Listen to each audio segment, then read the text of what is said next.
hoorie, ek hoop het gaan baie goed met jou vandag. Ek het gou aan iets gedink, ek luister nou 'n podcast, en in Hebreërs 11 sê dit in Engels, faith is the substance of things not seen. Things. En ek het sommer net begin wonder, things, wat is things? Wat is things is hierdie things not seen? Jy weet, wat is dinge? Wat is dinge? En toe dacht ek, toe vang het my by, iemand soos, man, sommer die ou by die telefoon, Alexander Graham Bell, daai thing, die telefoon, of kom ons vat, die ou wat die computer, die cellfoon, wat ook al, enige technologiese, die kar, alles is goed, is dinge, things, wat nog nie gesien is voorheen nie, ne? Maar hy het geglo daaraan. So hierdie is nie net 'n geestelike ding as sulks nie. Jy weet, faith is nie net 'n geestelike ding nie, dit is 'n geloof in iets. Dis wat dit sê. Geloof is die substance, is die ondertoon van 'n ding wat jy nog nie gesien het nie. En toe dacht ek, maar miskien ons gebruik nie ons verbeelding genoeg nie, dink ek. Miskien moet ons net 'n bietjie meer gaan sit en ons verbeelding gebruik en dinge uitdink. Things not seen, man, die dinge wat mense nog nie self gesien het nie, wat jy kan, soos my boek, my boek, dit was hier gewees, voordat dit op skrif was, maar ek het het gesien, maar niemand van julle het het gesien nie.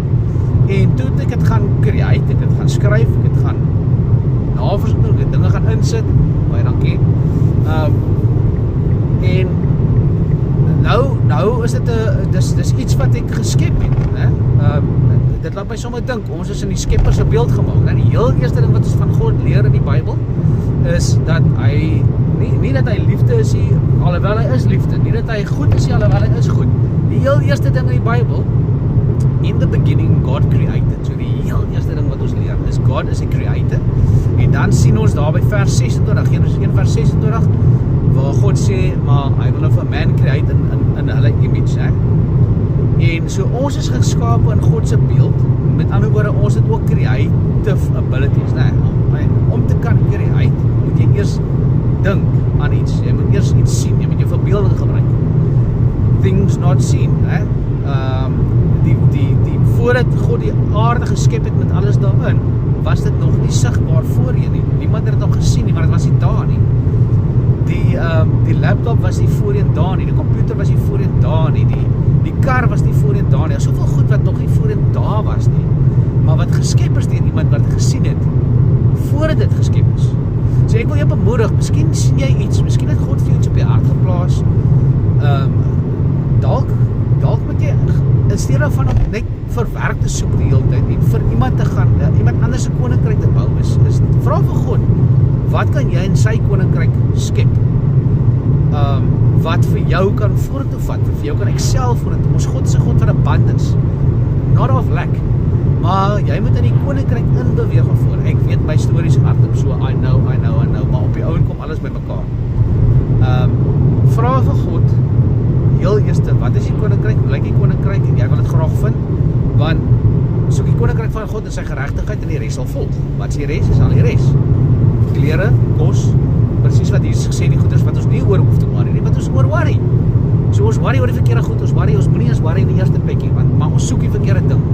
Ek glo dit met my hele hart. Ons as mens soek die verkeerde ding, ons soek nie die koninkryk nie. Hoe soek jy die koninkryk?